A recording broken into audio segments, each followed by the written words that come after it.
It's recording. Yay! Cool. Okay. All right. Hello. Welcome to the show once again. Welcome to the Underground. We have here the young vixen. What are you like? 25? 26? I wish. I wish. We have a lovely Tracy. Call me whatever you want. And yes, she's multi-talented, multifaceted, and she's high intellect. Shout out Andrew Yang. Used to be what used to be like a classmate or something like that? Well, actually, he was a grad school classmate of one of my college roommates. Okay. So it's a friend of a friend. Like still he like was very Kevin emo, Bacon walked 60 around degrees. as both. Yeah. Like Yeah, I know. Which is really true. It is a small world. Yeah. Think about it. Like you really can connect almost everybody. I am dealing with a high intellect woman here, so I have to be on my P's and Q's. You know, I'd be like, actually, it's this. Like, I'm sorry. I didn't know. Damn it. Yes. Don't mansplain. Damn it. Okay, let's get to our session. But like I was saying that I think that when you're married, it's a support system. You know, and sometimes it doesn't work. And I think like you seem like to be an aggressive woman, and you, to me, I don't want you to take this as an insult, but you have, maybe from your circumstances, but you come off like masculine, like a masculine energy, because maybe you had like a guy that was kind of feminine. Because I think women's natural state is they want a guy that's so masculine that puts them in their feminine energy, so they like, oh, I can sit back and just do my thing, be nurturing and loving. He can take care of it. But if you have to sit there and do the man's job and be like, I gotta take out the trash, I gotta do this, I gotta make the decisions because you're submissive or you're too passive, it puts you in that spot. You know what I'm saying? It's a burden to women. I really believe that women don't want to be that way. I think that it's like a burden. You know what I mean? Like you have to be on guard all the time and compete with men. You know, what are your thoughts on it? Some of what you said I agree with, some I don't. I do think like that marriage, it should be a partnership and everybody should have their responsibilities. Nobody should have to do everything, carry all the load. Yeah. And I also think, men, masculine, feminine, men's roles, women's roles. I think I probably do. I am accustomed to taking on a lot of men's roles in ways. Again, probably because I was very high achiever academically. Also, I have this thing probably because my parents got divorced and I saw my mom, struggling to come out. Yeah. I can't stand to be financially dependent on another person. I cannot. I must have my own income, my work. I must have my own thing. I must have my autonomy. I absolutely will not rely on another person 100%. I do not trust them. That's interesting. Now, when I was married and stuff, it actually kind of went too much the other way. My ex was the sort of person who would try to get other people to do as much as he could get them to do, basically. Not very ambitious. I was calling tech support for a man's job, okay? Like, yeah. I would do my job. I was working 2 jobs. I had a job as an analyst during the day. I was tutoring, teaching classes at night. And then I'd come home and I'd have to deal with his problems because he's the sort of guy who just like freak out and say the world was ending and throw a fit like whenever something wasn't working out right. So I spent my entire life basically trying to make sure the man had no problems. It was exhausting. That sounds like a role reversal to me. It literally sounds like you were the man, you were the husband that came home, you dealt with a lot of shit, you're the provider, and you came home to your wife that's bitching about stuff, and you're like, can I just get peace? That's what it sounds like to me. Like it was a reversal. That had to have been hard. Yeah. And I'm not into a lot of things. Like I don't really clean. Yeah. I'm a messy person. I freely admit this. I'm not much of a cook. Yeah. I mean, I can make sure I don't die. I can survive. I can feed my kids, but I'm not into that sort of thing. I'm not a housekeeper. Yeah. And I don't give a shit about any of those things.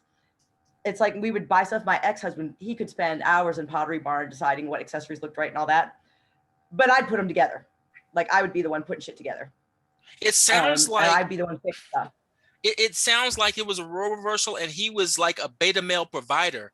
Like, a lot of masculine women or aggressive women like those because the man takes the submissive role and they kind of provide and the women take the lead because the guys are like, okay, if me and you are going out and you're like, we're going to go out to eat. What you would want me to say, or most women want you to say, we're going to eat the steak restaurant. Well, that's what we're going to eat. Let's try it. Take the initiative. Always decided what we were going to do. Oh, did he? He decided what we were going to do. Oh, okay. Oh yeah. It was more like I was his minion who got, tasked with executing these plans. Was it like some kind of manipulation thing, or just like Sometimes, I mean, he would just beat you down until you kind of did what he wanted a lot of the time. He was very good at arguing. But he was very opinionated, very passionate, and he definitely was the one who would dominate conversations and dominate our plans and decide what we're going to do most of the time. Now, I don't like conflict, but I also have a lot of independent mind. So that basically led to me just kind of doing a lot of stuff on my own too. Like a large part of my life I didn't share with him. So see that's dysfunctional, and it's a weird economy there, because physical wise and work wise you were leading, but then when you have to do like task and like I guess conversational, he was like dominating. So it's kind of weird. That's a weird. Our dynamics as far as interpersonally were not opposite at all. He was definitely the dominant person in our interactions. He's just like that kind of guy, he would, and that was actually kind of appealing about him at first. I liked that he seemed to have a lot of friends. He was just cool, and he was very into things and passionate. Like, I mean, we'd have fun sometimes. Great music taste, by the way. And he just seemed to know a lot of stuff. He had a lot of great stories. And so for a long time it was fun, but what's not fun is when, again, somebody doesn't really kind of care how you feel about things. I don't know if he's a narcissist or anything, but it sounds pretty selfish so far. Seems like I'm gonna manipulate the situation. I'm gonna feign like I'm passive, so just so you do the bulk of the load, and then when it comes down to what I want, all of a sudden I'm aggressive and domineering. That's what it sounds like to me. It's not a good combo. Kind of, yeah. I mean, he had a lot of opinion about things. He's like, I mean, he was extremely frugal, which is a good thing. I mean, he's save money. He's the reason we were able to buy houses and stuff, because I don't care about money, because it comes and goes. But it's like, okay, so he'd want to save money because he wouldn't want to take his shirts to the dry cleaners. He'd want to launder them and iron them at home. But here's the thing: I don't want to iron his 40 shirts every week. But he would just like browbeat me into doing it. He would like insist that I iron his shirts, and then get pissed if I didn't do it well enough. And I'm like, sitting here, let's pay a damn $1 per shirt and take them in, and he didn't want to do that. I'm like, dude, my time is worth a hell of a lot more than that. And it's like, yeah, it's just stupid. And he'd like want the house clean or whatever. He would just get mad. He wanted it clean, but he didn't clean it himself. He'd want me to do it. And I don't care. So I wouldn't do it.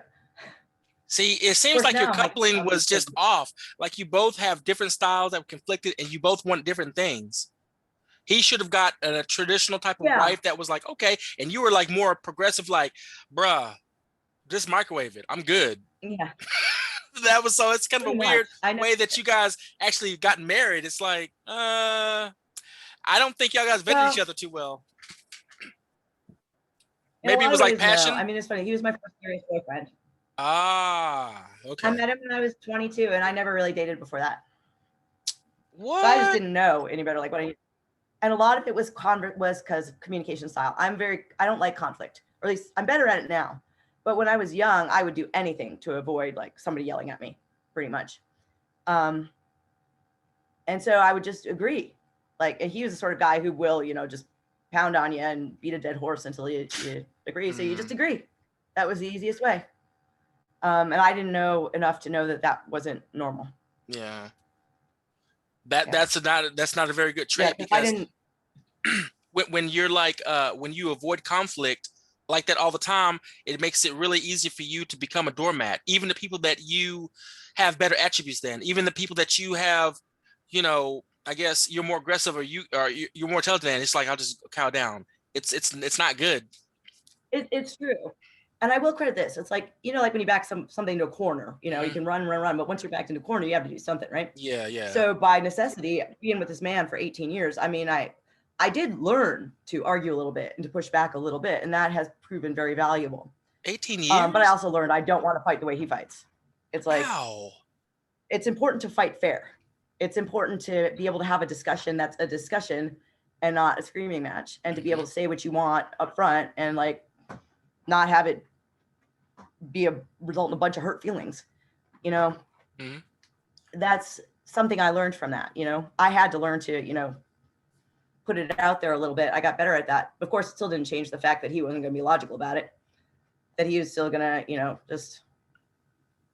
So you use want more to win no matter logic than what. him. You know? Did he use more motion arguments instead of logical arguments? Yeah, yeah, Yeah. yeah. A lot of emotion. He would definitely, you know, You guys are like the a odd lot of couple, but the reverse couple. a lot of emotional blackmail or whatever. You know, Oh, it's that's like if you terrible. be the one like, oh, you like it, but you don't want to outlaw abortion. You must want to kill babies. He'd be that kind of guy. Yeah, that's terrible.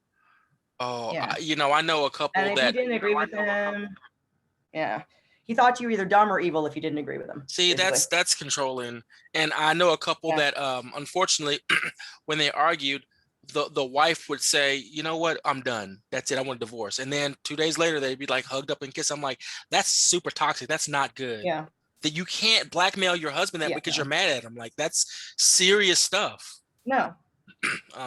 Yeah. Yeah, and the thing is, you have to be able to trust somebody. Like with your, if somebody knows you that well, knows everything about you, they know how to hurt you. Yeah. They have power. It gives them power. Yeah. And you want somebody who's not going to abuse that. You don't want to, hear some embarrassing thing you told somebody and it brought up in the middle of an argument to make you feel bad. Like if me and you were dating, my style is, especially since you have children, I'd be like, you know what? Let's just wait till, don't do it in front of them. Let's wait till they're not here. Let's go somewhere else. Or if I'm too heated to talk to you, I'm like, you know what?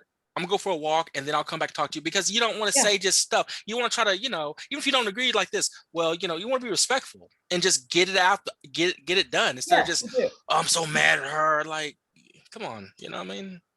It's terrible. Yeah, I really, at this point, I don't have a lot of respect for people who just lose it and say shit they don't mean when they're mad. Yeah. You got to control yourself. You got to count to 10. And it should be more normal if you look at yourself, you realize, okay, I'm not being rational right now. I can't react responsibly right now. To be able to go take a break from the situation for a minute. Being accountable and holding your emotions. When you control your emotions, you've mastered a lot of things, because it's like, even if you're, and I think that's an old trope. Like, abusers, men and women, right? I always say this right here. Mm-hmm. You go home and you beat your old lady, or you slap your man or punch him upside the head or whatever. If you do that everywhere, then I'll give you a pass. It's still messed up, but I believe that you're out of control. But if your boss makes you mad, a cop, a judge, you're not going to do that. But you can't hold it at home. You're full of shit. You're doing that because you know that person's not going to do anything back, or they'll let you get away with it. My lady's 5'3", and she's mad at me, and she slaps me in the face or punches me. If she knows I'm not going to do anything, she'll do it because, oh, he's not going to. Or if I'm like dating a girl and I'm way bigger than her, and I'm so mad, I punch a hole in the wall, and I just like take her and throw her on the ground, and she cries, and then I'm like, I know she's not gonna leave me. That's bullshit. You're not gonna do that to another man. Yeah. That means you're a bitch. Like, you're not that out of control. You're just doing that because you can, and I don't have respect for that. You know what I mean? It's coward shit. It is. So that happens more than you think. And unfortunately, the people that get abused make excuses for it. Oh, he just gets a little angry. That's no excuse, man, because your partner represents you on a certain level. It does. It's kind of like your friends. Your friend circles represent you at a certain level. If your friends are all assholes, even if you're not, it's like, but why are you friends with them? You know what I mean? Like, damn, what's going on with that? I will say what, though, it's a hard thing. Like, because I went through this a little bit at the end of my marriage. Yeah. And it's hard to dismantle your whole life. It takes a lot to walk away sometimes. It's brave. Even though you know you want to. It's hard and it's brave. It's very difficult. It's like, I commend people who sit there and they just go, you know what? I got to be realistic. It's not pretty, but I have to care about me enough to walk away. Just not for me, but my kids. And it's not healthy for me. Instead of just standing and like trying to fix something that's broken, stop. If it's meant to be, let that person take responsibility for their actions, fix themselves. And if you give them a chance, maybe it can work. But it's a lot of people don't love themselves like they think they do. They just don't. There was a question someone said, I forgot, it was like a question like something about love. And the way they answer it is like this person, but they don't ever say themselves. Like, who do you love? I love this. But they don't answer like, I love myself. And it's kind of like, oh, damn. People don't think that way sometimes. Because we're in a society where it's like, it's impulse. I do, though, I think. Yeah. I think so. At least I've come to. I mean, I'm actually kind of lucky in a way. I've always had a fairly healthy sense of self-esteem, I guess. Good. I'd probably be more beaten down by the experience if I didn't. Yeah. But I mean, it took a lot. I mean, because when I left him. And in the end, I pretty much started over. Yeah. I lost my house, most of my personal belongings. I ended up losing my job partway through the divorce process too. So went for all my money, went through bankruptcy. And I basically, I walked out and I left everything. And I had to be willing to do that and just say, okay, even the kids, that was the tough part, is like, I had to walk out the door and leave my kids there. Oh, And wow. So you were like by yourself and the kids were still I mean, there? we have 50 custody. Oh, okay. Oh yeah. Okay. Because the one thing I did trust him to do was, take care of the kids. Yeah. Because he does love the kids. And we compare. So, but it took me a while to get there, because I'm like, I had to fight the feeling of like, I'm a horrible mom if I leave my kids. But I couldn't take it. I had to go. Yeah. So I went. It was like And a I sacrifice for your like kids in the future, right? Yeah, it was because because I was important too, actually. And ultimately, what kind of example do I want to show people? Show my kids. Like, they shouldn't think that, being a mom means you give up your whole life and your life sucks now. Yeah. Or else, why would anybody ever do that? I'm curious. It's like, no, you should show people. Go ahead. I'm sorry. No, I was going to say, I think you should, being a parent, I think means, I mean, yes, you have more responsibilities and all that, but I think you actually have a responsibility to show what it is to be a human, to live your own life, and to how to do that and be happy. That's your responsibility as a parent, is to try, well, first of all, give them enough security, enough stability so they can grow up. And then just show them what it means to, I guess, live a fulfilling life. How would you do that's that? What though? I think like, anyway, because that's the goal. How would you do that? Like, what's your rationale behind that? Like, how would you go about doing that? I guess is show them you have your own hobbies that you like to do. You find a job, that you enjoy. You live according to the values you have. Like, if you say you love to travel, you do it. You make the choices that reflect what you actually think. And okay. you keep living your own life. I mean, I'm not going to stay at home with my kids every night, because they don't need me every single moment of the day, especially now. They're almost teenagers. They're teenagers. Yeah. It's like, I believe that it is important for parents to take time for themselves, to be people first. Yeah. Because how are you going to be a good parent? You have, in my opinion, a very new age progressive style of parenting, and I'm not a parent, so I'm not like criticizing. I'm just commenting on like your style. I'm very curious. It's true. I'm pretty laissez-faire. Huh? Yes, it's true. I'm pretty laissez-faire, but my kids don't give me any trouble. No, honestly, I'm not. I don't think you're lazy. I'm just saying, like, that's just a different style, and I get it, because. No, I meant laissez-faire, hands off.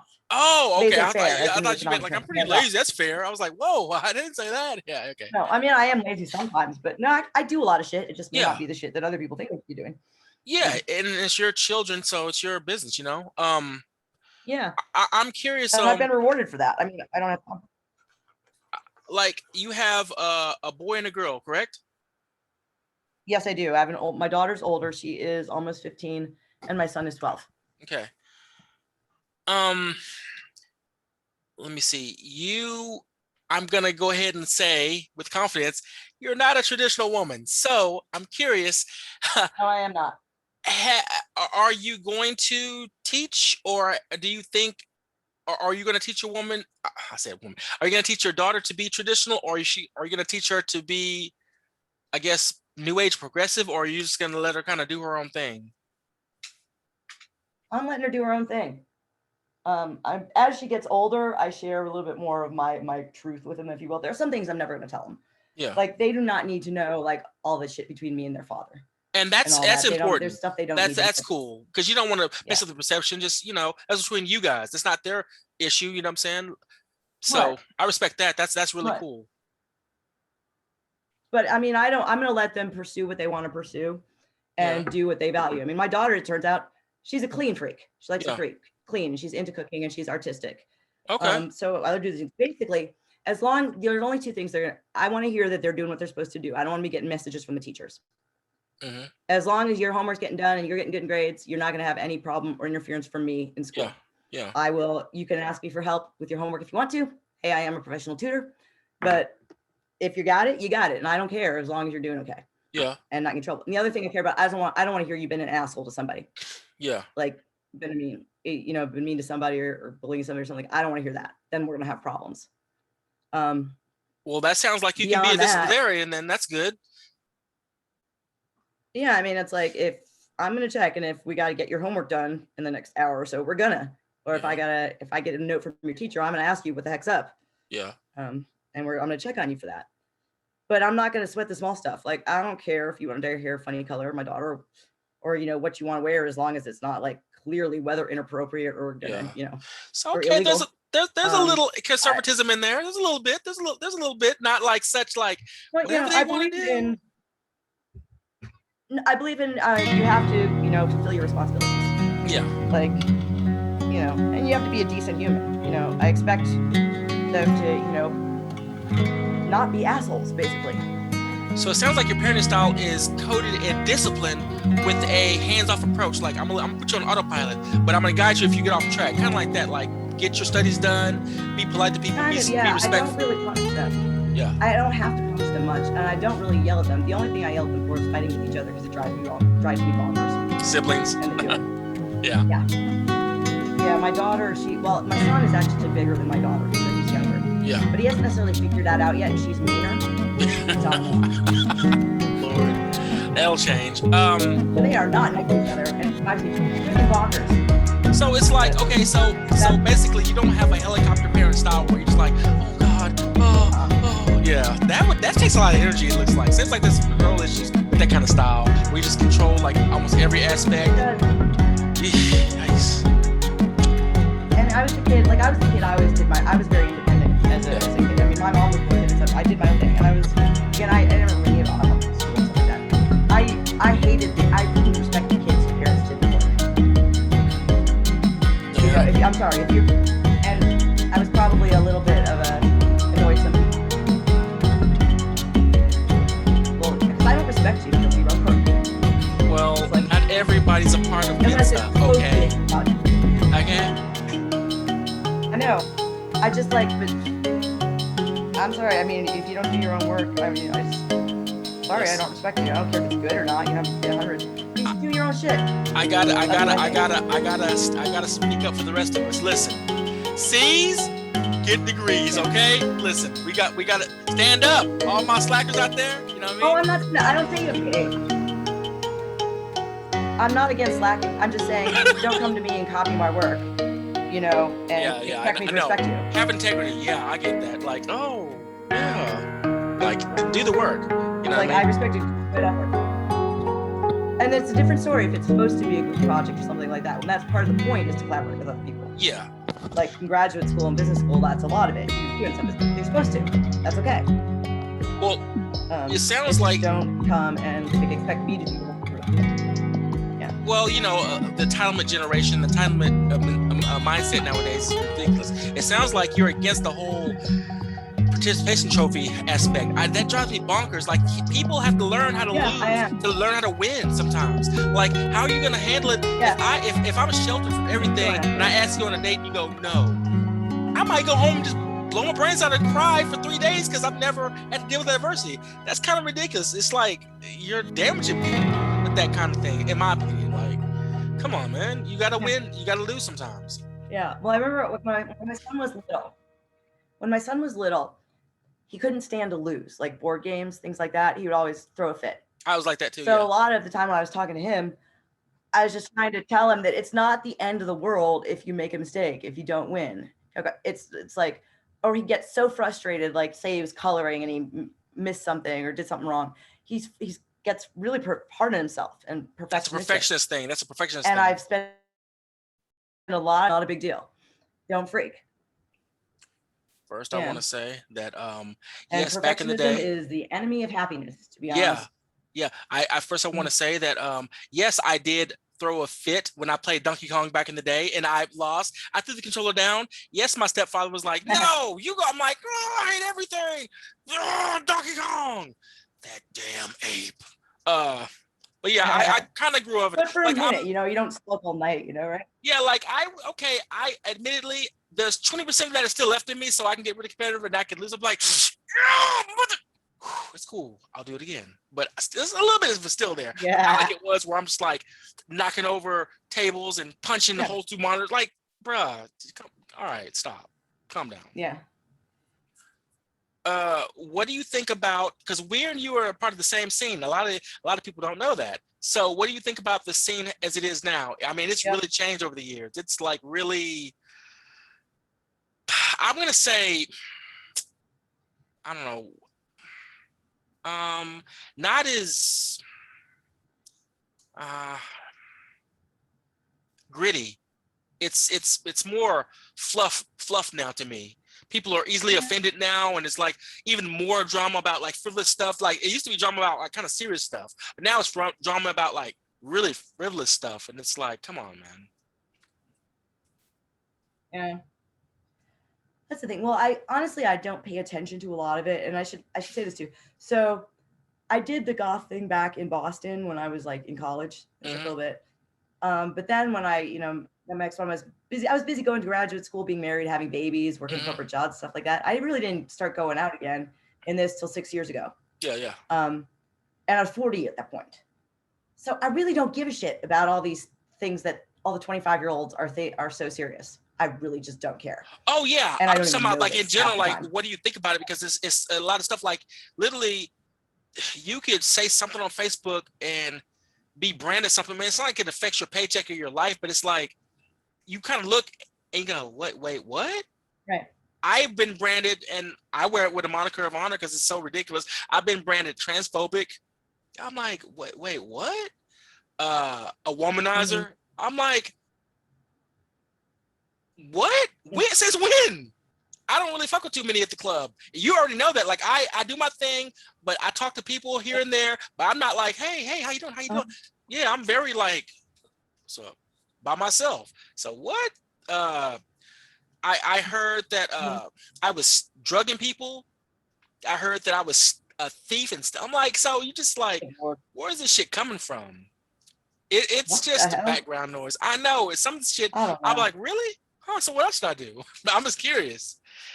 When they're older, we don't do all that drama shit, but I don't know. It's just, I just think it's changed. I don't know. We already know. I don't know if you're religious, but we already know that. I think a lot of it, people jockeying for status. Yeah. Well, I already know, like, if you're religious in the scene, that's a kiss of death, because it's like your number one enemy. Like, I thought you guys were about tolerance, all that shit. Not True. so and much. I'm not religious, but I don't like that. Yeah. Like I mean, I said before, I'm not religious. I call myself agnostic, probably. Yeah.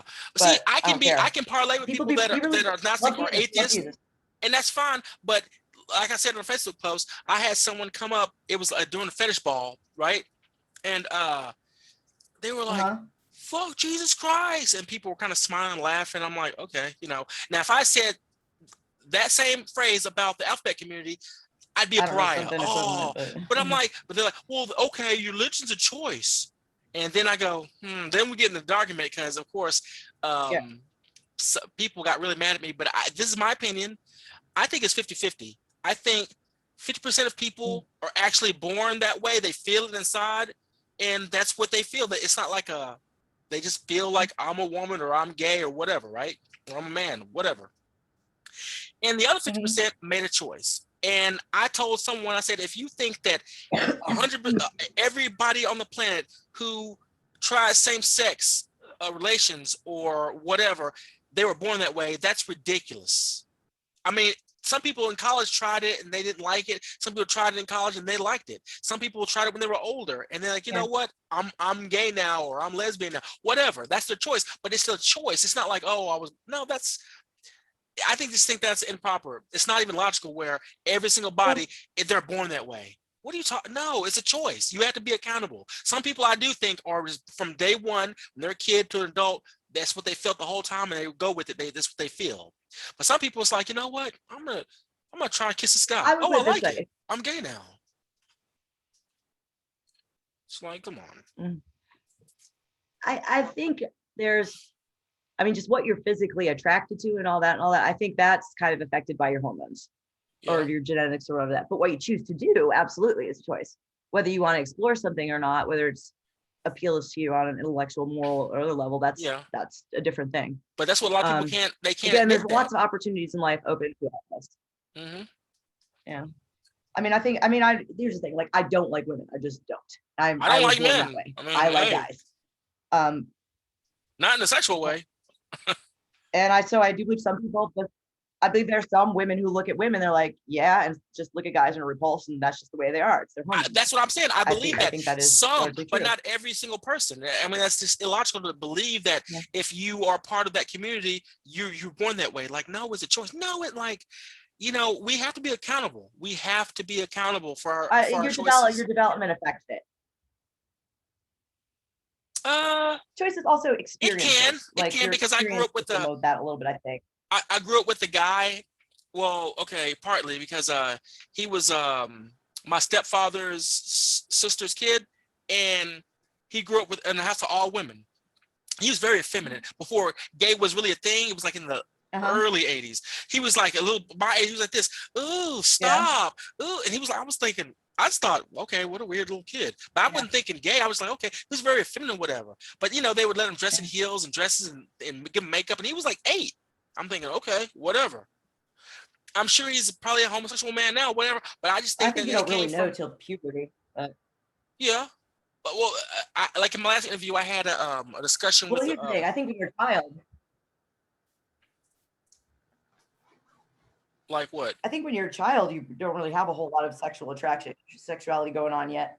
Yeah. I think it's when you hit puberty and the hormones start to go, then you kind of know. You kind of figure out what you like and what you don't like. I agree with that statement. But okay, so we had a discussion when the hormones start coursing through you that way.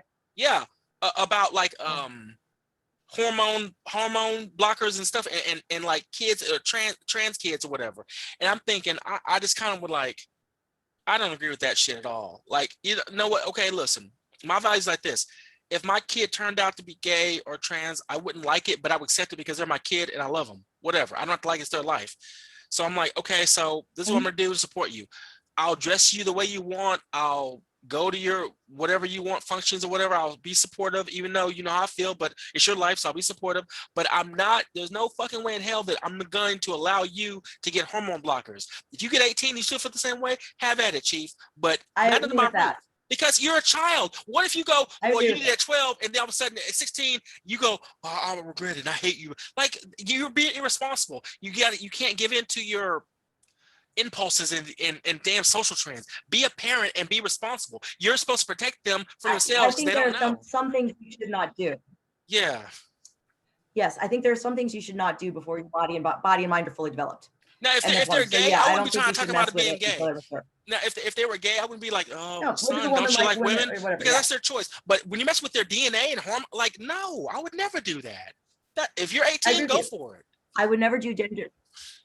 Yeah, no surgery, no hormones until you're 18. I agree with you there. Yeah. Yes, like who you like, be gay, whatever, but no surgery or hormones till you're fully developed. Yeah, I agree with that.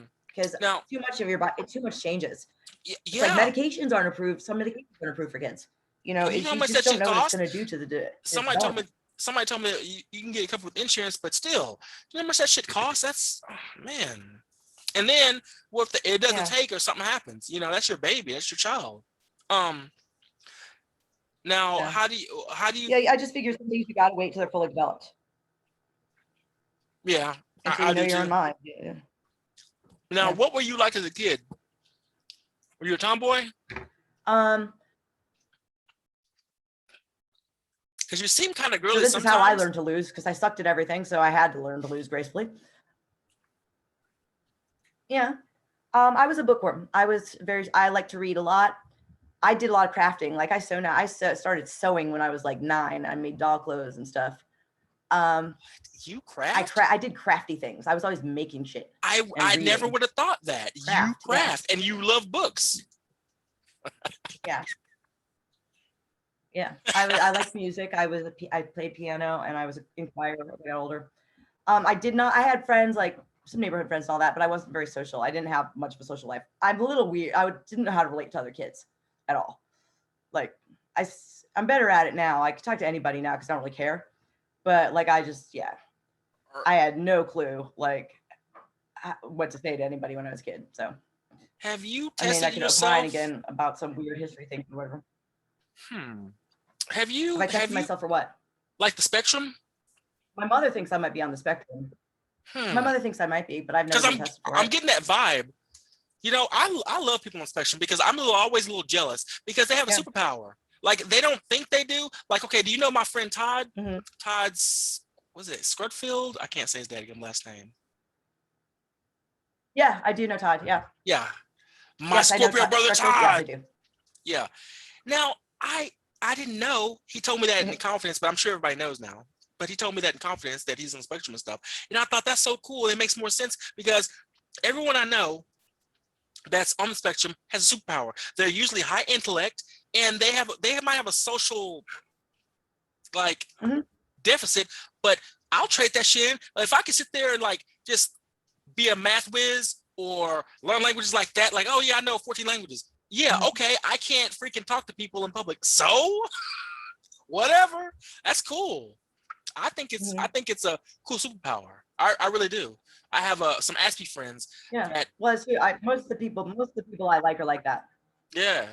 Like I have this. I interviewed one girl on my podcast, and she's Aspie, and I didn't really know what that was until she taught me about it. So she asked people with Asperger's, they don't have emotions, so they have to mimic emotion. So if they said, oh, if you're sad, they don't know how to socially reflect them. Yeah, they kind of mimic your face, or they kind of make. Yeah, they have emotions, but they're not the same reactions as other people. Oh, okay. It's like they don't react the same way as other people do. They have emotions, but it's not the same as usual human relationships. It's like, yeah, they react a different way and they feel things very strongly. They just don't feel the way most people do. It's a different reaction. Kind of monotone, like. So they have to learn like how normal people react. Yeah. Okay. Yeah, you have to learn how other people are going to feel. Yeah, because you can't just say, oh, they're going to feel like I feel, because no, you feel different. You think different. So when you were a kid, you were kind of sometimes like there's developmental things. Like my nephew took longer to talk. Oh, did he? My nephew took a little bit longer to talk. He needs some developmental help. I mean, he's more on the autistic spectrum. This is my sister's middle kid. But my sister, she figured that out right. She figured that right off the bat. She's a teacher. I didn't even know you had a sister. So he's been getting. I actually have 4 younger sisters, if you count everybody. A full Jesus sister, a half Christ. sister, 2 steps. You're breaking news on me. I didn't even know. I thought you were the only kid. I didn't even think, because I just know you was Tracy. I was like, oh yeah, no, she does I'm the parents. oldest of 5 girls. Oh God. I do. Well, my father passed away in 2008. My mom and my stepdad live in Florida. Okay. So yeah, my mom remarried when I was about 15, and she's been happily married to my stepdad ever since. Nice. He's from Canada, likes hockey. Yeah. They moved to Florida a few years ago, and they're happy as clams. Nice. I grew up in Syracuse, New York, so Northeast. So no wonder you're bossy, because you're the oldest. Yeah, that's what it is. That's the oldest. Well, kid. I mean, I am the achiever and the independent one. That is true. You're my like, sister, I'm the boss. My full sister Karen. I kind of, yeah. I mean, I don't really like to boss people around, but I don't necessarily want to be classified with those little younger kids either. My poor sister Karen just always complained that I ignored her. Aww. I didn't beat on her or anything like that, or fight with her. I just ignored her. I wanted to read a book. I had no time for her and her shit, her games. I just didn't. She vied for attention. You're like, listen, I'm good. Yeah. Yeah, I didn't want it. I didn't want attention. I wanted to be allowed to do what I wanted to do without interference. And I was taking the bus around Syracuse by myself at 13 and going down and wandering around the city alone at 13. And I took a college class when I was 13 too. I won that. And I decided I wanted to take ballet when I was like 15. Nice. So I started going down to the Y on the bus. So you've always been an independent spirit. Nice. Oh, always. Yeah, I used to walk or bike all around town. Yeah, or take the bus by myself and just go place and just do stuff. Yeah, I was used to that. So yeah, I'm kind of like that too. I mean, I go places when I was a kid. I'd go ride my bike all over the place, and my mom's like, "Where are you?" I'm like, "I've been all over here." And I'd take a trip to another country by myself, and everybody's like, "You're so brave." I'm like, to me, it's not brave. It's just you just go. You don't know anybody? No. You don't know anybody else? No. That's like you just go. See, I think that's fun. Just go. Yeah, it's adventure. I like that. I think it's fun. And if something fucking bad happens, you don't have an embarrassing story. Like nobody knows what happened. Okay. Shit. That's true. I'll tell them I came back and this happened. Like, yeah. Like the time with my future ex-husband, we went to Europe for a couple days, and I got the train tickets stolen out of my pocket in Amsterdam. And the worst part about that was having to tell him about it and freak out about it. Oh no! And explain how I managed to lose the damn train ticket. But over there they have bikes everywhere. They have bike stations everywhere, so you can just get a bike and ride somewhere, right? So you're good. Well, no, we were going to another city. We were trying to get to. I know over there they got the train system that goes all these different stops where we can just kind of go places. So yeah, damn, that sucks. Yeah, we went to Paris, Brussels, and Amsterdam on that one trip. Nice. Yeah. This was like about 1999, something like that. I was living in Boston after school. Airfare at the time was super cheap, and it was before 9/11 and all that. So you could get a flight over Europe. Yeah, Boston. How did you deal with that accent? Apartment, marker. Oh, just if I was a female, I couldn't have sex with the Boston guy because it's like, yeah, wicked awesome. You like that? Yeah, like, oh, just stop, don't talk. Oh, I don't know. I don't mind it so much, but the thing is, I mean, I was there in college at Harvard, people don't talk like that. Yeah, not most of them. Hold on, did they play the movie every day? No, they did not. I was gonna say, Hunting, no. Yeah, because it's like, hey, see. Yeah, like no, it's not like that. I mean, there were maybe some kids who had the accent because they were local, but most of the kids were from all over the country. Well, see, that's that area because in the South we don't have that, but up there they call them townies and yeah, if you're from fucking South, yeah. It's like, okay, calm down. Yeah. So. Yeah, it depends. That's we had that like in Syracuse and Manly's where there were definitely county bars and all that, but Yeah. But I wanted to get out of my hometown. So yeah, how was that experience though in Harvard? Like, was it really cool there? I'm sure it was very competitive. What I liked about it. Well, yes and no. What they actually don't, it's up to you how competitive it is. What I liked about it is, and this is probably true for a lot of people, you show up and you're like the star from your little suburban high school or whatever. You're accustomed to being like the nerd. You get there and everybody else is like that. Yep, and you're like, it's fuck, so I don't stand out. Yeah. It's awesome. No, you get to be anonymous. It's awesome. That's when I started, cutting off my hair and dyeing it funny colors and like wearing latex clothing and really just having fun with stuff. I had a great time. Well, I heard that you don't have an identity there because you really do have to stand out because everybody else is a superstar. Everybody there is a superstar. So it's like, if you want to be an academic superstar, yeah, you do. Yeah. I was okay with being average academically at Harvard. I was totally okay with it. That's my degree, Yeah. Yeah. No, it's like, so you want to define yourself in a different way, something else, your activities you do or what you're into or something else you have to look to define you. And it's cool. Yeah.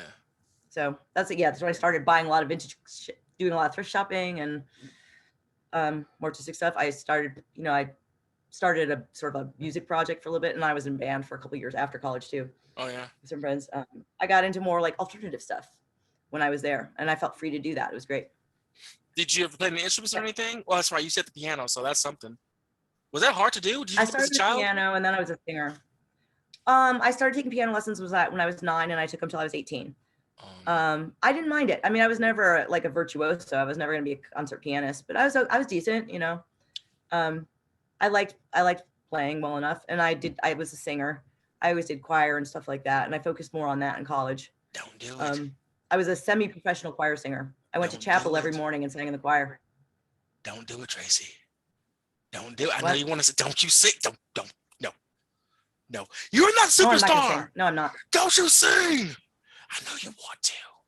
I am not going to sing. Let it flow, girl. Let it flow. See, I can hold that note. You can check out my record at some point if you want to. My band later put out a record in 2002. You got a band?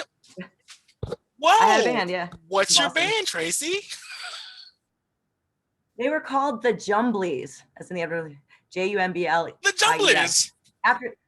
After the Edward Lear poem. The Jumblies. So it was, that wasn't the origin of the name, but we were called the Jumblies, and we were active in Boston starting in 1999. 2002, I moved down here. The band kind of continued with some replacement people for a couple more years, but then our guitar player moved to Limerick and married an Irish girl, and he's over there being a caricature artist. Limerick, nice. Limerick, Ireland. I moved down here. He moved to Ireland. Our drummer started his own IT services company. Nice. And I think our bass player is like a property management dude. Yeah. See, yeah. Look at that. That just pours with excellence because Harvard, So it's like, yeah, this person, this. Yeah, this guy's CEO of Fortune 500 company. Well, these people didn't go to Harvard. Oh, didn't they? Where'd they go? These people did not go to Harvard. Where'd they go? Other places. Mark had a master's in fine arts, I think. Syracuse. No, not Syracuse. Eric, I don't think went to college. I don't know where Bart went. I don't remember. He's one with his own company. I met them later. I actually met them through my future ex-husband. He knew Mark and introduced us. And then I started playing in a band with Mark. Oh, nice. Chris's line when he first met me was like, "Do you want to be in my band?" He fancied himself a bit of a bass player, but he didn't really play. He was more of a good critic. He had great taste, but he didn't actually really play. That's a good, come on, Lon. Hey. So I end up in the band with his friend, you know? Yeah, nice. Yeah. Pretty good line. And that was just what I was into. You're like, yeah, I do. You're like, yeah. So we played music together like once, and that's when I met Mark. He took me over and we jammed. But then after that, like a little later, it ended up me doing music with the other. He was like, bro code, bro code. Yeah, it's terrible. That's cool. That's very. But he didn't want to do it. Like, I mean, yeah. So we put out a couple EPs, and then we had a record on a little indie label in Boston that came out in 2002, which you can actually get on iTunes, Spotify, and all those places. I'll put all this at the description below. Trust me. Yeah. Okay, so then I think we never really sold very many of them. I still have a few copies playing around. We never really sold very many, but it's okay. Hey, you still did something. That's more than a lot of people that talk shit behind the screen and be like, "Oh, did you ever get in the band? Did you ever do anything?" Then shut the fuck up. Yeah, I could at least say, "Hey, I put out a record. Here you go." Right. Which is cool. So tell me, life after the divorce. How was that? Like, just like you're restarting your life. You're like, okay, here we go. Mm-hmm. You look really pretty. I saw your old photos of your marriage. I'm like, oh, look, young Tracy. She look all pretty. Look at her. Oh, look at her. It's cool. And then you're like, I'm out of here. Well, I mean, I was a lot. I needed to be divorced. It was a good thing for me. Yeah. That doesn't mean it wasn't hard. And the first couple of years were very hard because we were going through a lot of shit, and our divorce took like a year. Yeah. And then we still had custody shit going on and all that. It was nasty. I still only trust my ex-husband about as far as I can throw him, except for kids. But we're civil now. That's the important thing, though. You know, as long as you're civil, I'm much happier. I am much happier. The kids aren't affected, and you're civil, so that's cool because you're gonna live your life, and he's gonna live his, and you're good. Yeah, I just like, we have 50-50 custody, and that works out well. So I always have the kids Monday, Tuesday. He has Wednesday, Thursday, and we switch weekends. So that's totally equal. Nobody pays anybody any child support. I actually had to pay him child support at first, but then I lost my job, so I had to get out of that. That's a role reversal because you know how it usually goes. It's the other way around. So that had to be like damn, I gotta pay this guy. Yeah. I was the primary earner. Yeah. I was the primary earner. I agree. High earner. Yeah. Then I got fired. See, you need I believe that's how it should be. Huh? I think that's how it should be. It should be gender blind as far as like divorce settlements and all that. Well, you're speaking the choir here, but that's not how it is. I mean, usually divorce is formatted toward women. Unfortunately, I know, and I don't like how it is. It should be gender blind because if I was like a dopehead and I was a guy, I'm out of there. But if I was a woman dopehead, you have to literally be Jesus Christ almost to get your kids. That was 10 years ago. Now, in modern times, it's slightly better, but still, it's got a long way to go. You know. So, tell me about what got you into what you're doing now. Yeah. Design. Because I mean, you go to art that's school. Easy. I got poor. Well, nope, I didn't. I started sewing when I was like 9 years old. You didn't even build it up. I'm a person, but basically, I got poor. So I went from from 6-figure salary to a lot less. And I really just couldn't afford to shop retail. How is that? Because I like sewing. I'm on my way. So I just started buying every trip. How is that? Because I'm on my way up to 6 figures. So how is that? I don't want to change and be like, you bitches could never. I don't want to be that guy, but I probably will. No, I don't want that. But how is it? Some things were nice. Like I've learned to live without certain things. Yeah. Well, mostly I just felt burdened because you know what happens? Your lifestyle, your expenses creep up to meet your income. Yeah. Had a huge mortgage. I mean, lovely house, University Park and all that. Huge mortgage, all these stupid bills all the time. Yeah.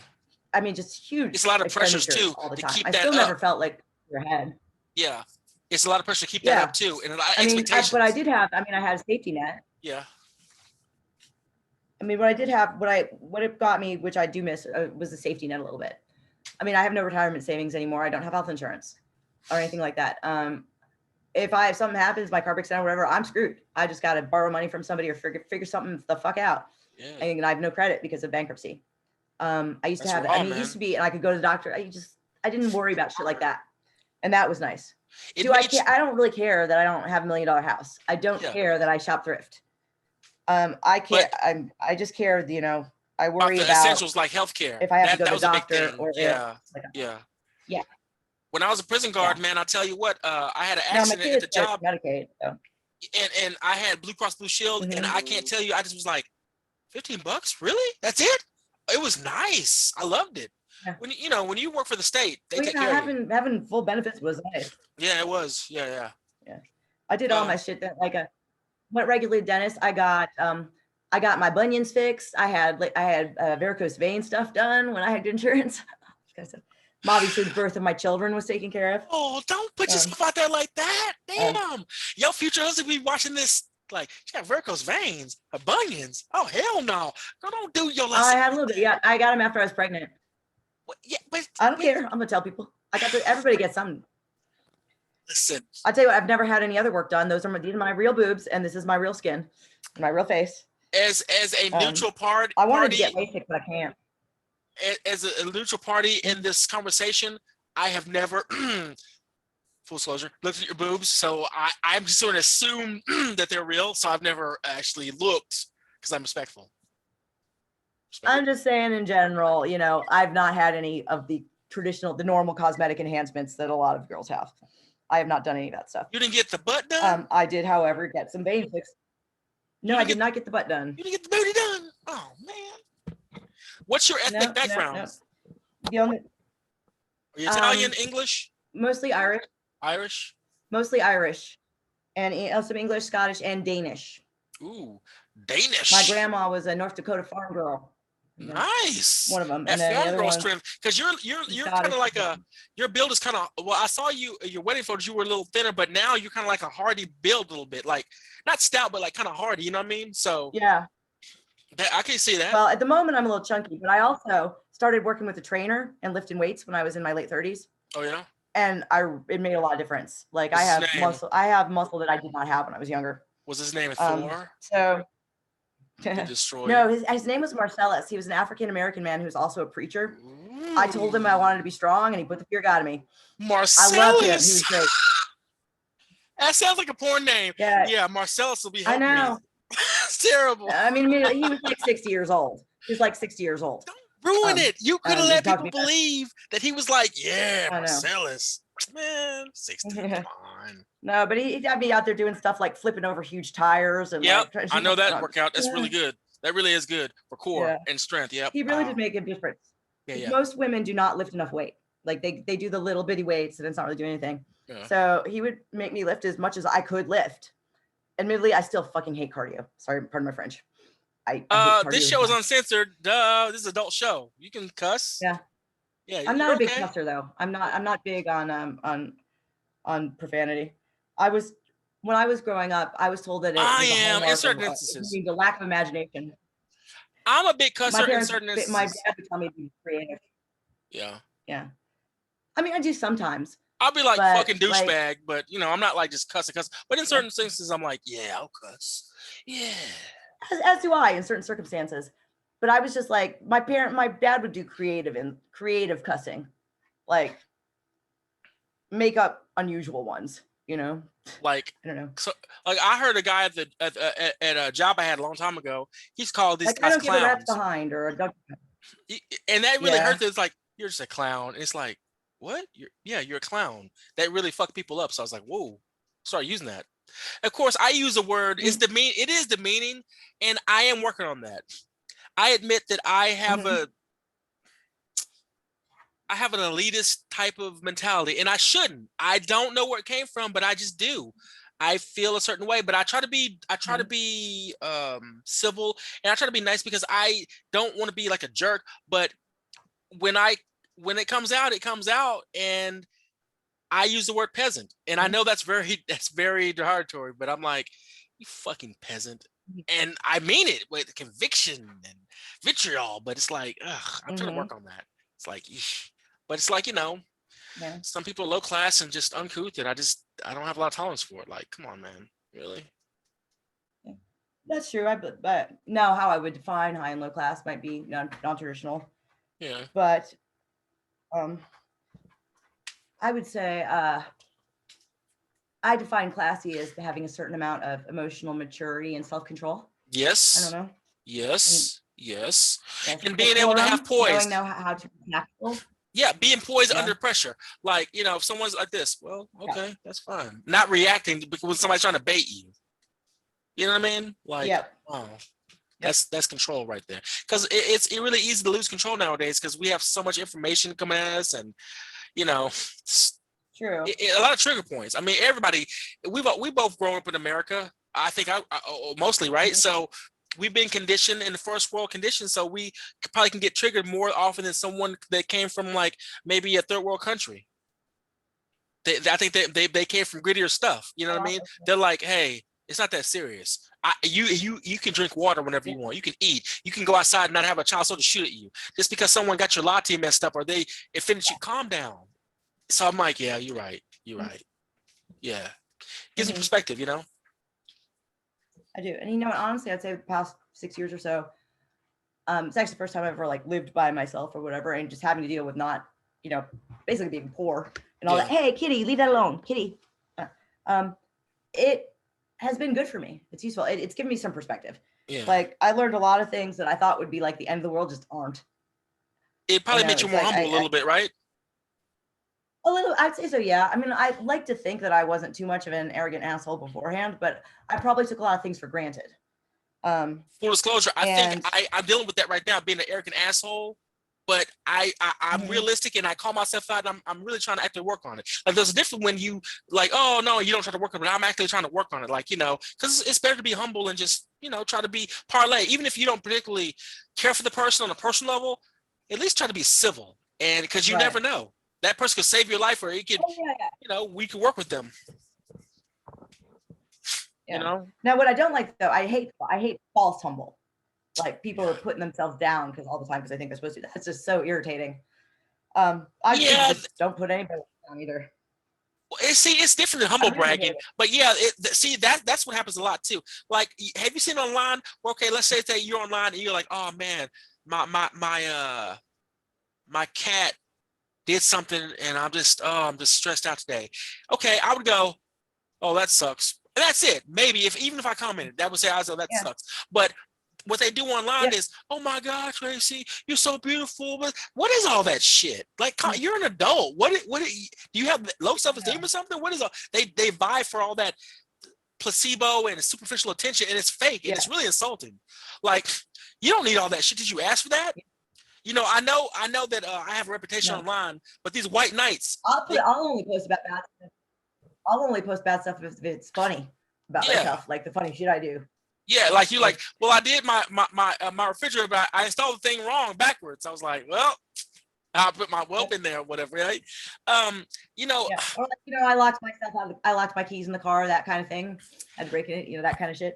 I just think that, I don't know, it's insulting. Like, unless me and you aren't friends, but I know you're like an acquaintance, right? But if I know you on a personal level, I should know that you only should need my help unless you ask for it. So I would let you handle your shit. If you're in an argument with somebody, I'm gonna sit back and just let you handle stuff. Unless you get me sitting like, hey, you need to come help me, a physical or something like that. You don't need me to save you. All these white knights come in and like I can be like, you know what? Your haircut sucks, Tracy. Well, first of all, you don't talk like, bro, did she ask you to defend her? She can do it herself. What is that shit? It's because they want to get in your pants. No, I'm fine. But I'm saying that's what that shit is. Under the guise of I'm just being a good friend. Like, bro, stop. Yeah, good luck. Yeah. And no, I don't want that. I find it irritating. Yeah, it's insulting because you should be. It's underestimating you. Perspective. Yeah, but back to thinking about perspective. That's something I really appreciate in people, and I think actually it's one of the reasons I really like. I find a lot of my friends are ex-military folks, because they kind of know when something's really a problem. Yeah. Or at least some of them. If they didn't go batshit crazy, they often have some perspective about what's a serious problem and what's not. And I like that. Yeah. Now my little rage out's like, oh, I'm trying to get to work and you're taking all day. But at the end of the day, that's nothing. I mean, like literally, I'm not getting shot at. I'm not stuck in a bad zone. I'm not incarcerated. I don't have a rape charge or something like that. I don't have ST. I mean, the serious shit calls for serious action, not just everyday first world shit. You know what I mean? I get it. Yeah, I'm sorry. I'm not gonna coddle you for 2 days because your football team lost, okay? Or or you got a stain on your shirt or something. No. Hold on. How do you feel about I don't know if you saw that. I made a post and it turned to like 185 comments because I said, okay, if Thanos, it was from another huge YouTuber, and I took his example and I said, if Thanos snapped his fingers and all the men on the planet were gone, how long do you think the world would last? And then of course, not very long. Well, no. The white knights came in, was like, if it was all females, they were just fine. I'm like, bro, look, I'm not trying to be mean, but if the world was different, I would say yes. But there's not enough females in the world. There's like a minority group, and there's a few outliers that can hang with that are like better than men. They could just like outdo men. But there's a minority group. It's not a mainstream thing. It's a minority group that can hang with men. You know what I'm saying? And there's not enough to keep the world sustained, because you got to think about the big stations. We wouldn't be able to reproduce. Well, no, I'm talking about not talking about just like survive, because it was all men. I think we would all survive toward our old age, whatever, but there wouldn't be any more progression. We would survive. If it was like all women, I believe that the world would burn in probably 10 to 20 years, because there's just not enough to keep the world going. The power grids or whatever. That way. I think. Huh? Life would be different, I would think. But women will figure out how to make clothes and food and stuff like that. No, it's not that part. I don't think they could catch up enough to. We will try to. Huh? Women, we aren't as driven to have these great achievements. We're just not, because a lot of that is hormonally driven to get in your pants. Aggressive. It is. But I'm saying so we don't have a lot of that, but we like to survive, so we will do things that are necessary to make for us and our children to survive. Women will do things to ensure their children's survival. They will do a lot of shit for that.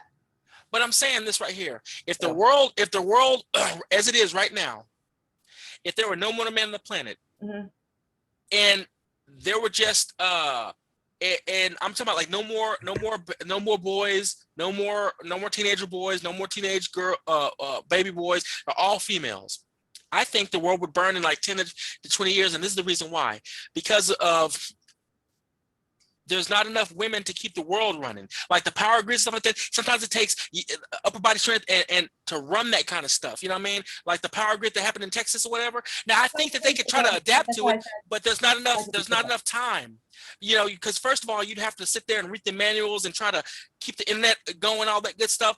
And as it is in place, there's always an older man right now that knows all the knowledge. He can pass it on to the next man.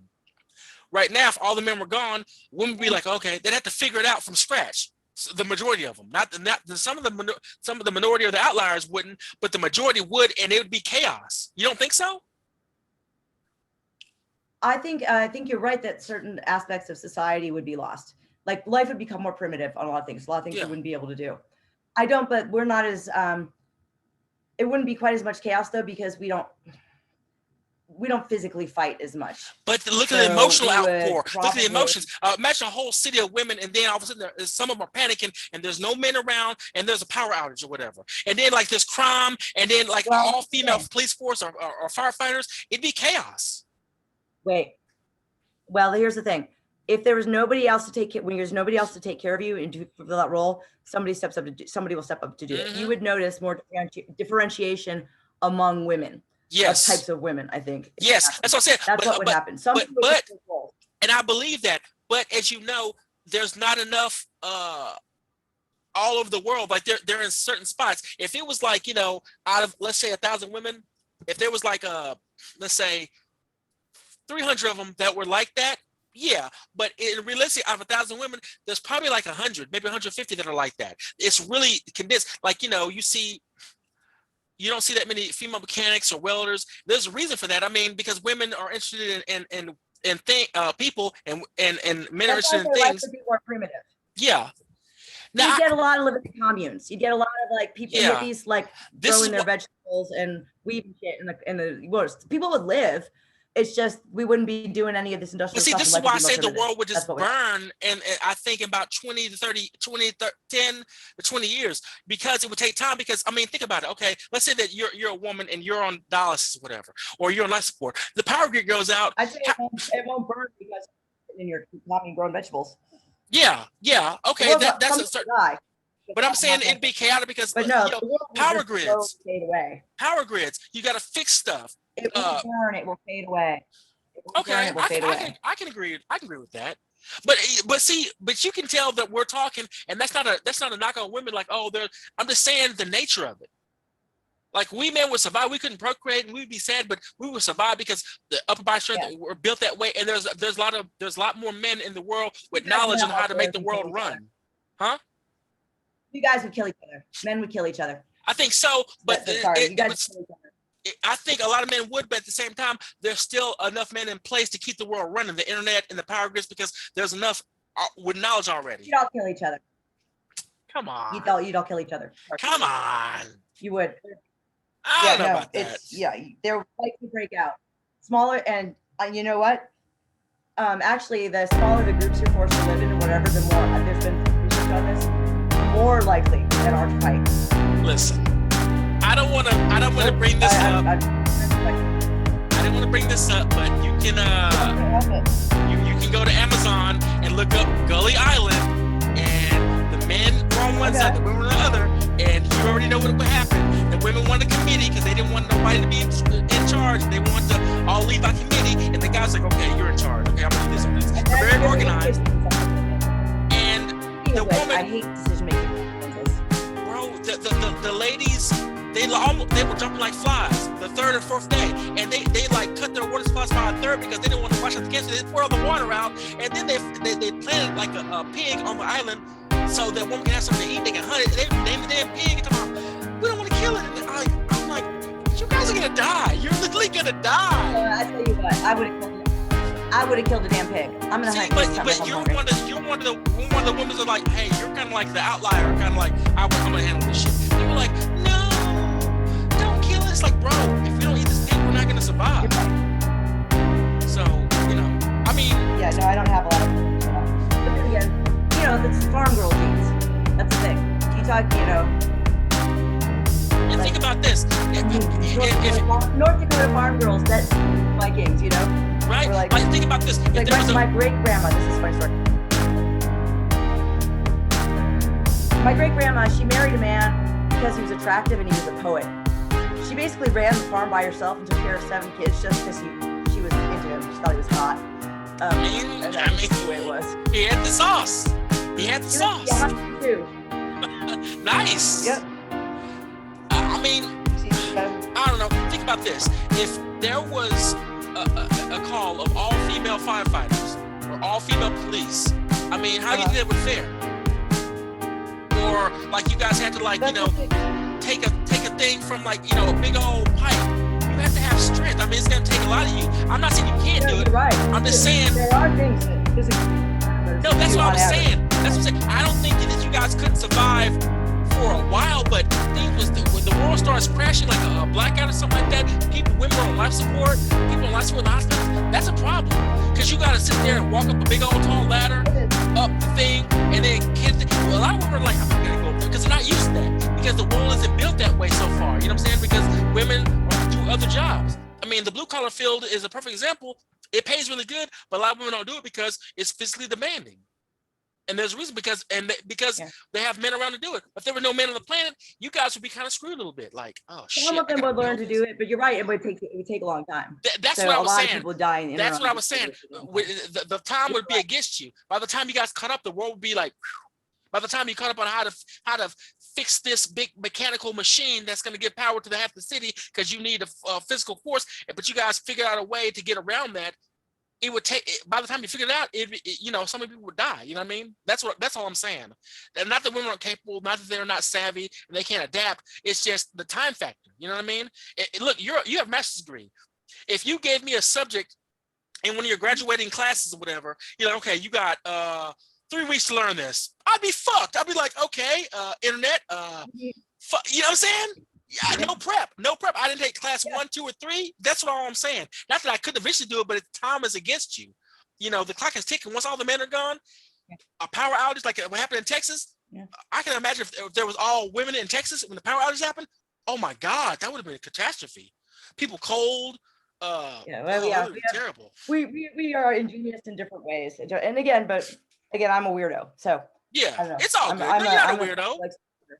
You're not a weirdo. No. Well, I wear that label proudly. I'm a woman who I like to do tinker with shit and build things and like figure shit out. Now, that's what I like to do. I have to say, I had to wish it was even my trade school type classes. I would love to learn how to do some electrical stuff and how to fix plumbing and all that kind of stuff. It's actually really hard to find anything to do that. No, they have stuff online for free. Stuff online. Yeah. Okay. So I'm being that you are single and not so ready to mingle, what would be your ideal male counterpart? Because that's got to be like, what would be your, because you don't move like I'm not trying to offend you, but you don't move like a woman. You move like a man. So I'll start off the muscle. You're not gonna value the same things a traditional woman would value in a man. You're not gonna be like, okay, he needs to have financial security and money. I don't. Okay. Oh no, I don't care about that. You're right. I do want him to be good looking. Okay. I have to be attracted to him. Otherwise, what's the point? That's what men want. Smart. We're visual. See? I mean, but I also said very smart. Okay. Men don't really care about that. But we want someone we can talk to, have a conversation with. We don't really care about intelligence. But you got to hear. I want you to get my jokes. Like if you don't get my jokes, then it's not gonna last. I want emotional maturity. I want somebody again who knows how to handle conflict and can have a discussion without having to like beat you into submission, verbally or something like that, or who doesn't have to like all the time. Yeah. And I want somebody who can handle his own shit and take care of himself. You could drop him in the forest, he wouldn't die. That's what I want. Somebody who is competent as an individual human being is what I want. Now, you're older, but if you were searching for a guy, I think that you would, especially with your personality, you're gonna have to get unfortunately, you're gonna have to get a beta male because the alpha male is not compatible with you, unfortunately. I think that's what you would be happier with. I prefer if they don't make too much money. Huh? I actually don't want somebody who is too powerful or successful. I don't like the imbalance in the relationship. That's why I don't like older guys. I date younger. No, it's not. It's not about the money. I'm talking about like someone that's like more aggressive and more confident and stuff like that. Because if they're like that, they're gonna see your energy. They're gonna see your energy, and they're gonna say, "This lady's trying to compete with me. She's got massive energy." She's like, you're not demure. You're like, oh, soft. You know what I'm saying? I'm not saying that you're hard, but you're not very soft and feminine. So alpha is gonna be like, because they'll want someone that I take the lead. So I think you're gonna be more attracted to or be better compatible with a passive guy that's very funny and emotional, but not too emotional. It's gonna get him nervous because I think if they're like, babe, I just feel sad, and he's crying your chest, you're like, but like I said, competent. There's two kinds I can go for. Somebody who is, pretty laid back like that you're talking about. Yeah. Not the jock head football player guy. I don't like that guy. I never did, and like me. Also, or somebody who's just so confident and so sure that I'm not threatening. Yeah. Somebody that's the only other one. It's like. So that's what I'm saying. I think and actually, that's really attractive.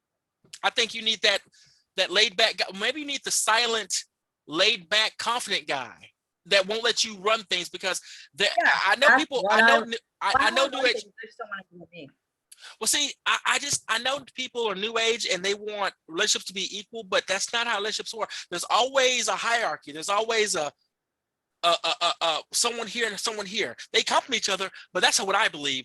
When it's equal, it runs into problems because I mean it's equal. Well, that's the thing. I don't want too much power imbalance. I don't like to feel at a disadvantage.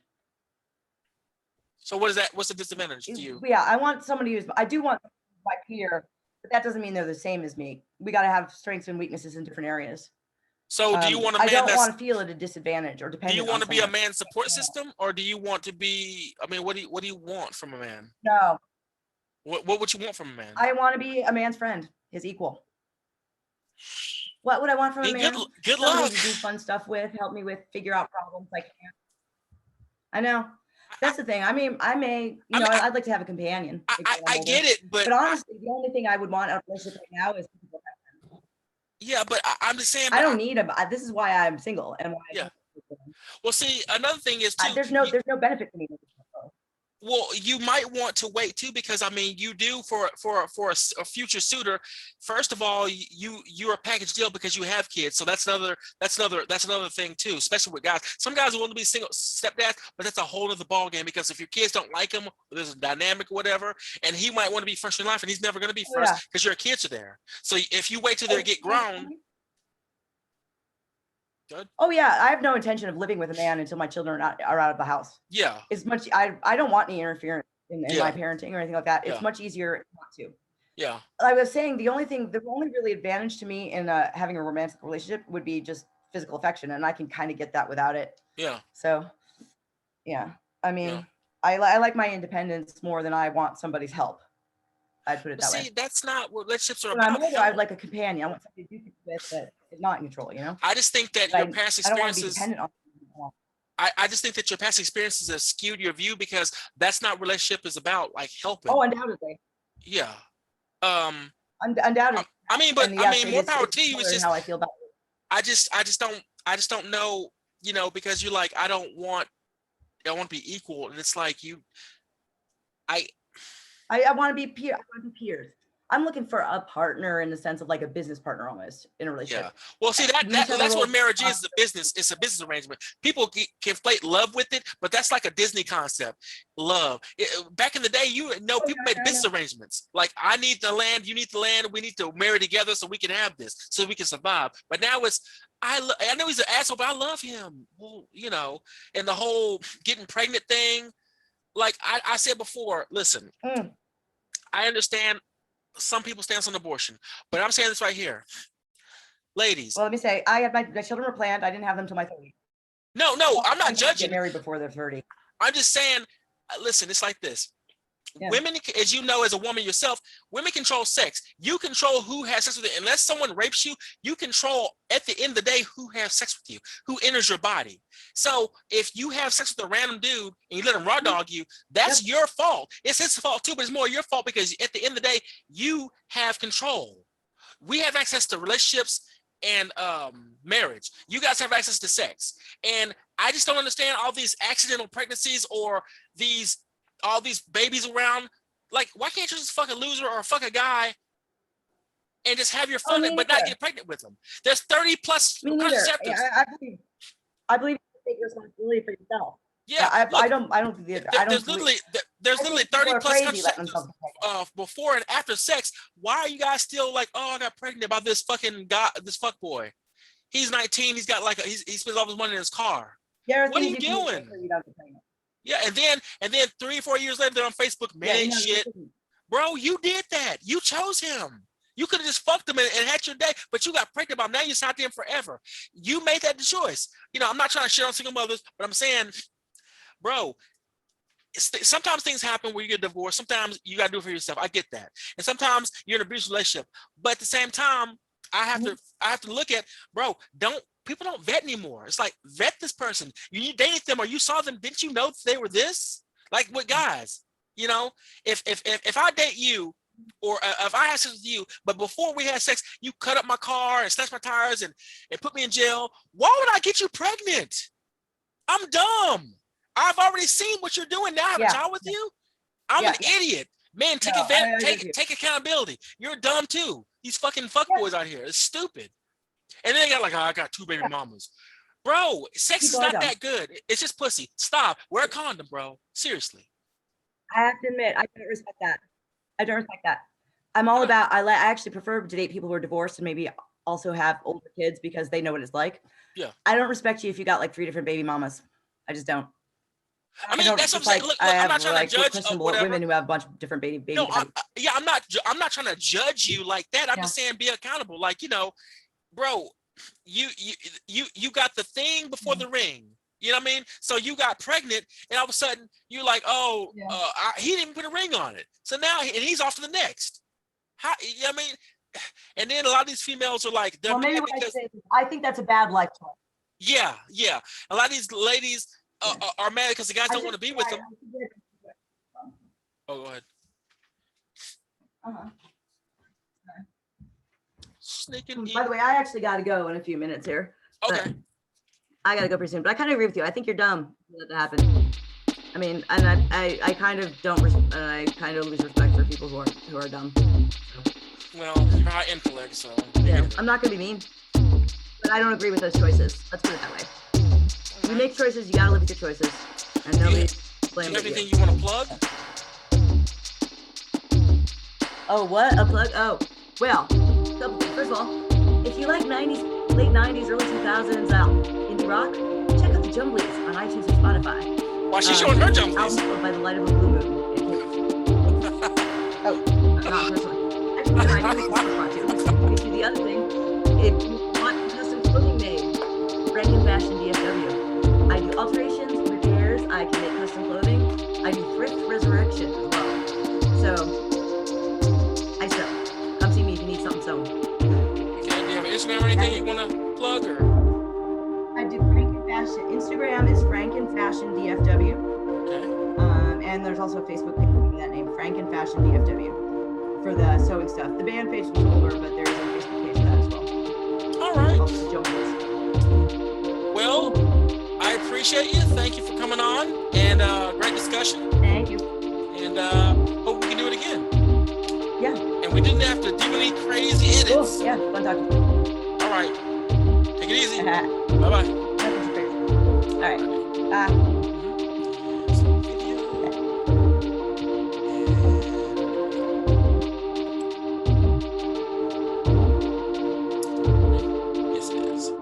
Stop. How do you? I'll just do this.